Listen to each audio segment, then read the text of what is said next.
How you doing, kindergartners? Okay, so today you are going to read a story. You're going to go to your HSD2 portal, click on your red McGraw-Hill button, go to Wonders Grade K, and click on this picture. Then you're looking for this book, I Can See. Now, when you open that book, remember there are speaker buttons that will allow the book to be read aloud to you. I would really try to read this book. You could probably read completely on your own without the speaker buttons. I'll show you it so you know what I'm talking about. And if you need the book to be read aloud to you, that's fine. You can use the speaker buttons. Don't be afraid to use them.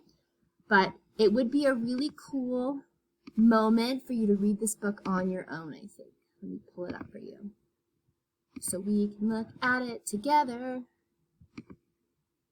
Here it is, coming at you right now. I can see. Boom. It looks like this. All right, so this is the book, I Can See.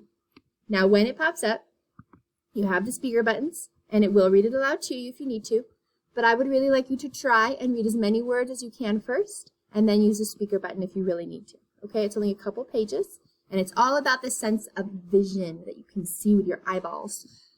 All right, then after you read your story, you know me, I like you to read it twice because it really helps you remember what you read, because in this Lumio button, you're going to be answering questions in a workbook page about the book that you read. All right, so do your best and have a great rest of your day.